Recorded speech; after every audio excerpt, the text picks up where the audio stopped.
अल्हम्दुलिल्लाहि रब्बिल आलमीन वस्सलातु वस्सलामु अला सय्यदिल अंबिया'i वल मुरसलीन मुहम्मद व अला आलिहि व असहाबिहि अजमईन अम्मा बाद फ़अऊज़ु बिल्लाहि मिनश शैतानिर रजीम बिस्मिल्लाहिर रहमानिर रहीम व क़ाला नबी सल्लल्लाहु अलैहि वसल्लम मन कान फ़ीहि अर्बउन मन कान फ़ीहि कान अर्बउन मन कुन्न फ़ीहि कान मुनाफ़िक़न ख़ालिसन व मन कान फ़ीहि ख़स्लतुन मिनहुन्न कानत ख़स्लतुन मिनन निफ़ाक़ हत्ता यदअहा इज़ा उतुमिना ख़ान व इज़ा हद्दस कज़ब व इज़ा आहद गदर व इज़ा ख़ासम फजर। इमाम बुखारी और इमाम मुस्लिम रहमतुल्लाह अलैह ने इस हदीस को अब्दुल्ला इब्न अमर इब्न अल-आस रज़ियल्लाहु ताला अन्हुमा से रवायत की है कि मन कुन्न फ़ीहि अर्बउन या अर्बउन मन कुन्न फ़ीहि। तो अर्बउन मन कुन्न फ़ीहि, चार खसलतें ऐसी हैं, चार सिफतें ऐसी हैं कि जिस शख्स के अंदर ये चारों सिफत पाई जाएगी वो पक्का मुनाफिक होगा, खालिस मुनाफिक होगा। और जिसके अंदर इनमें से कोई एक खसलत पाई जाएगी तो निफाक की एक खसलत उसके अंदर है, यहाँ तक कि उसको छोड़ दे। और वो चार खसलतें, चार आदतें, चार सिफतें क्या हैं? फरमाया इज़ा उतुमिना ख़ान, जब उसको अमानत दी जाती है रखने के लिए, कोई माल दे देता है, कोई सामान देता है, कोई जेवर देता है या कोई भी अमानत उसको दी जाती है तो उसको लौटाता नहीं है, उसमें खियानत करता है, खुर्द बुर्द करता है, तमाशा करता है और धोखा से अपने कब्ज़े में कर लेता है या इनकार कर देता है कि कैसी अमानत। दूसरी बात इज़ा हद्दस कज़ब है, और जब बात लोगों से करता है तो झूठ बोलता है, अपनी बातों में वो झूठा होता है। और तीसरी बात ये फरमाई, तीसरी अलामत इज़ा आहद गदर, कि जब किसी से वादा करता है, कोई अहद करता है तो उसमें धोखा देता है, गद्दारी करता है। व इज़ा ख़ासम फजर, और जब किसी से झगड़ा करता है, मुकदमा दायर कर देता है, लड़ाई करता है, इख्तिलाफ करता है तो उसमें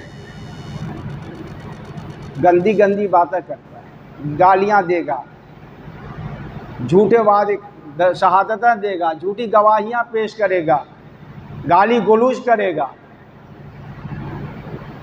ये चारों खसलतें इंतहाई घिनौनी खसलत है जो मुनाफिकीन की बताई गई। इस्लाम में मुनाफिकीन सबसे मबगूज़ हैं, हत्ता कि काफिरों से भी ज़्यादा।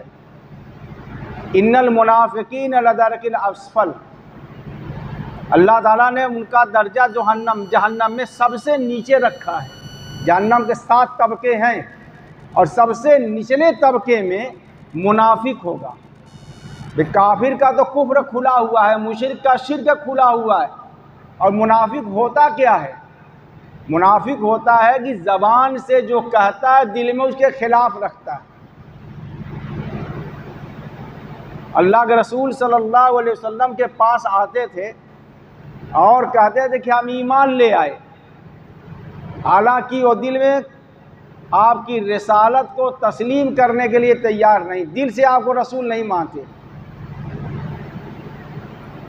और आप इज़ा जाअकल मुनाफिकून क़ालू नशहदु इन्नका लरसूलुल्लाह वल्लाहु यशहदु इन्नल मुनाफिकीन लकाज़िबून, जब आपके पास मुनाफिक आते हैं तो गवाही देते हैं कि हम गवाही देते हैं कि आप अल्लाह के रसूल हैं। अल्लाह ताला फरमाता है इन्नल मुनाफिकीन लकाज़िबून, की मुनाफिक झूठे हैं। लेकिन दिल का हाल अल्लाह ताला ही जानता है। तो रसूलुल्लाह सल्लल्लाहु अलैहि वसल्लम के ज़माने में जो मुनाफिक होते थे वही एतकादी मुनाफिक होते थे, और अल्लाह के रसूल सल्लल्लाहु अलैहि वसल्लम पर ईमान किसी प्लानिंग के तहत लाते थे या किसी डर की वजह से, लेकिन दिल से आप सल्लल्लाहु अलैहि वसल्लम को, कुरान को और इस्लाम को नहीं मानते थे। मक्का में नहीं, मदीने में ये बहुत ज़्यादा हुए मुनाफिकीन, यहूदियों में से बहुत ज़्यादा, और अंसार में से औस और खजरज के मुनाफिकीन थे, और उनका सरदार अब्दुल्ला इब्न उबई इब्न सलूल था। तो अब्दुल्ला इब्न उबई इब्न सलूल रईसुल मुनाफिकीन कहा जाता था।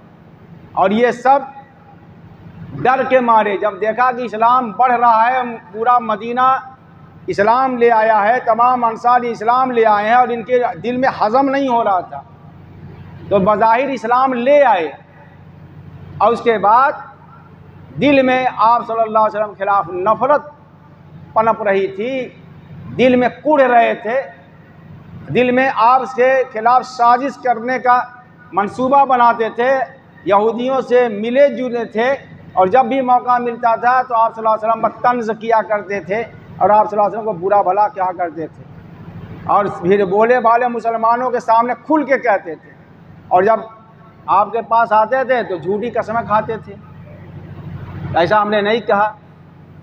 तो निफाक सबसे बुरी अलामत है, अल्लाह को निफाक किसी सूरत में गवारा नहीं है, मुनाफिक बख्शा ही नहीं जाएगा। और मुशरिकीन का तो मामला ही है कि जहन्नम में नहीं जाएंगे, दोज़ख में नहीं जाएंगे, जन्नत में नहीं जाएंगे। मुशरिक और काफिर के लिए अल्लाह ताला ने दोज़ख हराम कर दी है। अरे मेरे ध्यान में बार बार दोज़ख का लफ्ज़ आ जाता है। मुनाफिकीन और मुशरिकीन के लिए अल्लाह ने जन्नत हराम कर दी है, दोज़ख इनके लिए लाजिम कर दी गई है। तो ज़बान पर कभी चीज़ कोई लफ्ज़ चढ़ जाता है तो उसका बेख्तियार वो निकलने लगता है। तो मुनाफिकीन जहन्नम में जाएंगे, मुशरिकीन जहन्नम में जाएंगे, काफिरीन जहन्नम में जाएंगे, और जहन्नम के तबकात में से सबसे निचले तबके में मुनाफिकीन को रखा जाएगा, यानी सबसे सख्त अज़ाब मुनाफिकीन को दिया जाएगा।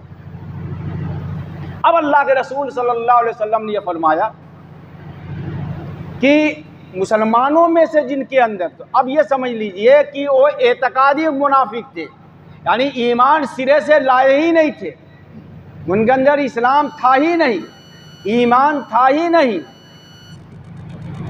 लेकिन हमारे ज़माने में जब अल्लाह के रसूल सल्लल्लाहु अलैहि वसल्लम इस दुनिया से पर्दा फरमा गए और वही इलाही का सिलसिला बंद हो गया, तो हम किसी को एतकादी मुनाफिक नहीं कह सकते जब तक कि उसका निफाक खुल करके सरी तौर से मालूम न हो जाए। वरना हम किसी को मुनाफिक कहेंगे तो अमल के एतबार से मुनाफिक है, यानी मुनाफिकों जैसी वो हरकत कर रहा है, मुनाफिकों जैसा अमल कर रहा है। इसीलिए आपने फरमाया कि अरबउन मन कुन्न फीह काना मुनाफिकन खालिसन, यानी मुनाफिकों जैसी तमाम खसलतें उसके अंदर है।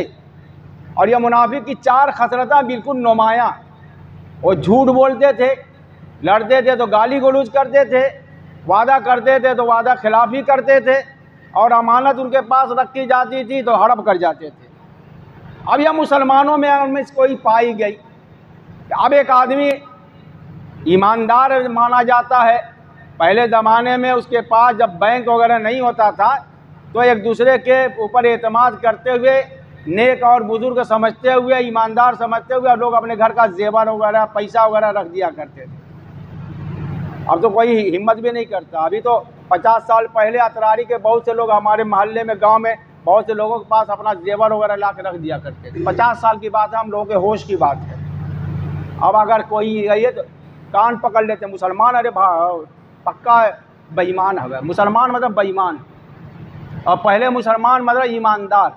कुछ हो जाएगा मेरी अमानत को हड़प नहीं करेगा। तो ये मसला हुआ।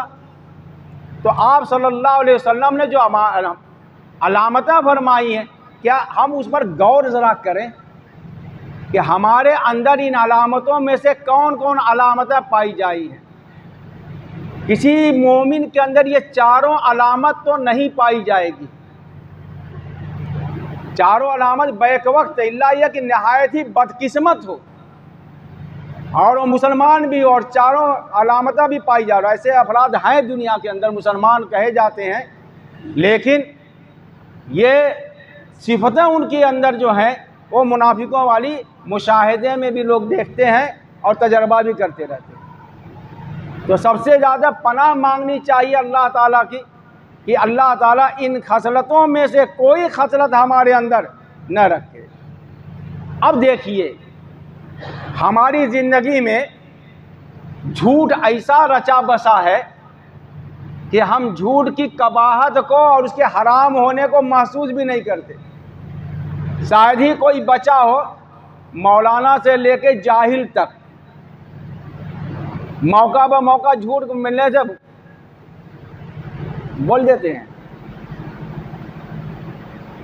यानी मौलवी साहब भी झूठ बोलते हैं, ऐसा नहीं है, मौलाना भी झूठ बोल ले देते हैं। इस ज़माने के मौलाना हो या मौलवी साहब, इल्ला माशाअल्लाह जिन पर अल्लाह का खौफ हो, लेकिन आम मौलवियों को देख लीजिए, कारोबार में देख लीजिए, मामला करके देख लीजिए।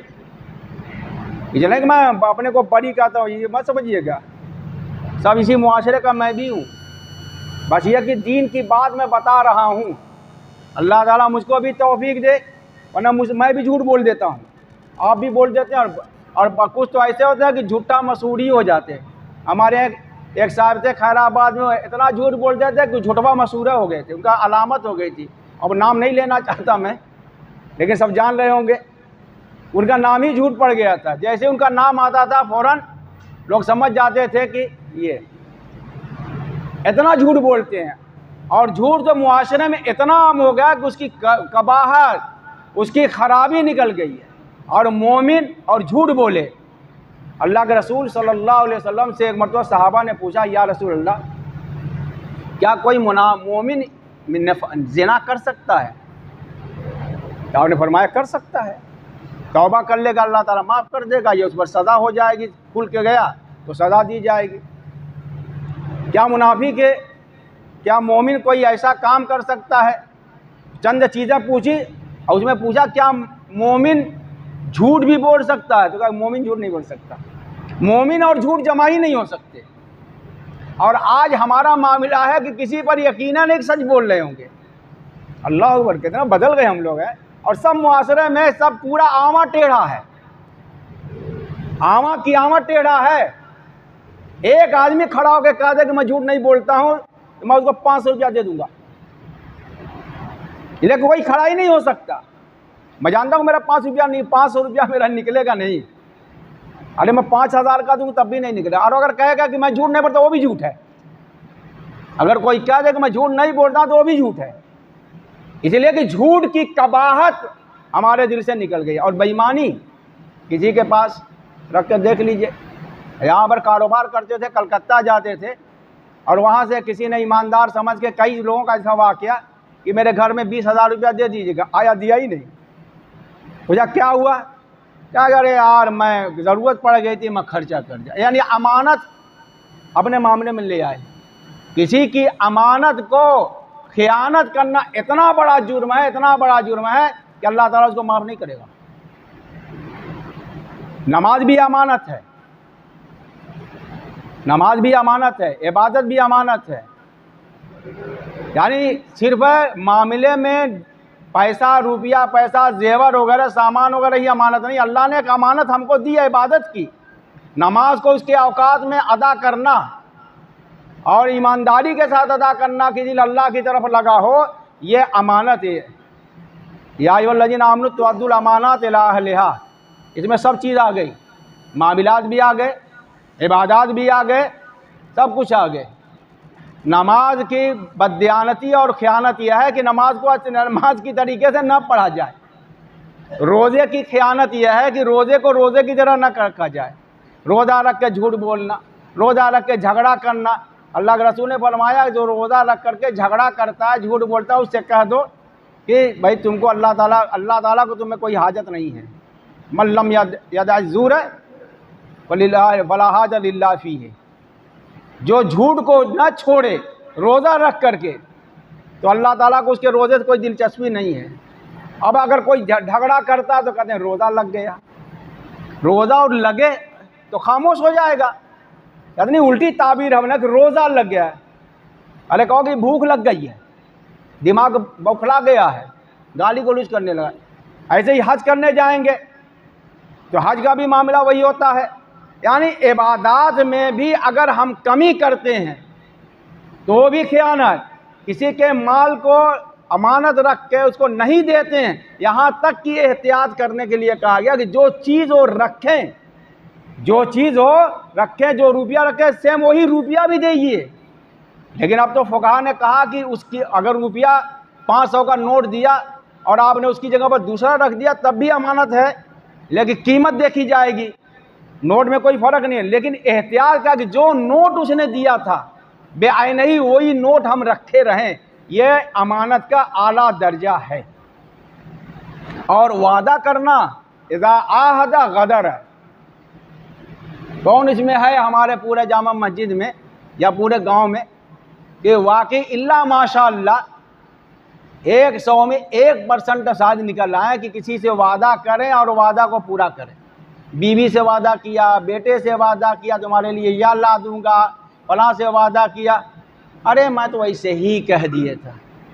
अल्लाह के रसूल सल्लल्लाहु अलैहि वसल्लम ने हज़रत जाबिर रज़ियल्लाहु ताला अन्हु से एक मरतबा वादा फरमाया कि जब बहरैन से माल आएगा तो हम तो उसमें से तुमको देंगे। अब इत्तेफाक की इसी दरमियान में आप सल्लल्लाहु अलैहि वसल्लम की वफ़ात हो गई। हज़रत अबू बकर सिद्दीक़ रज़ियल्लाहु ताला अन्हु ने जब ऐसे ही खिलाफत का इंतज़ाम संभाला तो उन्होंने ऐलान किया कि अल्लाह के रसूल सल्लल्लाहु अलैहि वसल्लम ने जिनसे जिनसे कोई वादा किया हो और पूरा करने से पहले ही दुनिया से चले गए या किसी से कर्ज़ लिया हो तो आए मेरे पास।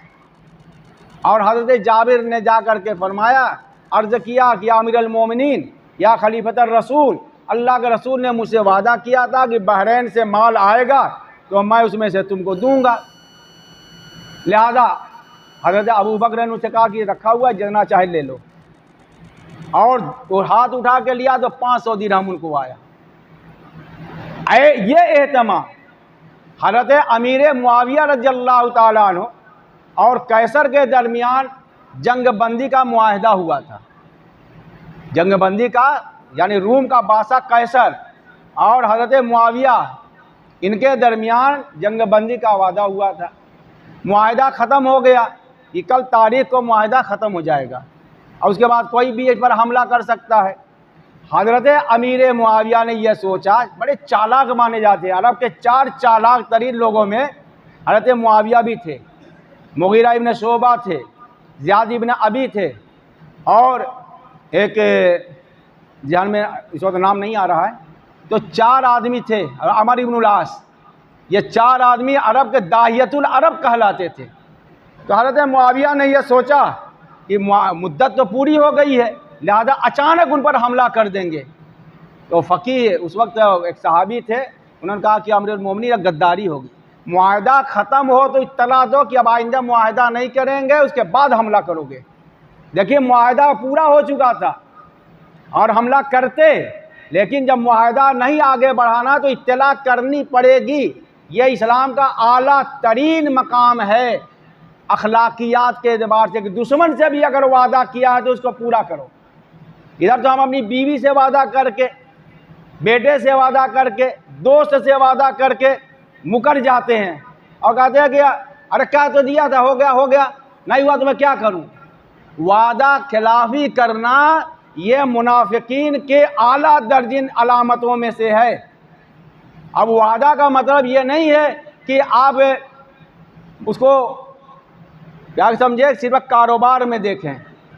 किसी से वादा कर लिया, मिलने का वादा कर लिया, जाने का वादा कर लिया, रकम देने का वादा कर लिया, ये सब के सब उसी में दाखिल है। और जब झगड़ा करे वैज़ा ख़ासम फजर, अब देख लिया हमारा झगड़े में अगर गाली न दे तो मज़ा कहाँ आएगा। ओ मुकदमाबाजी करना झूठी, यह भी फजर है। झूठा मुकदमा दायर कर देना, यह भी फजर है। झूठी गवाही पेश करना, यह भी फजर है। और मारपीट के साथ जैसे ही थोड़ी देर आस्तीन चढ़ती है उसके बाद गाली गोलू शुरू हो जाती है, यह भी फजर है।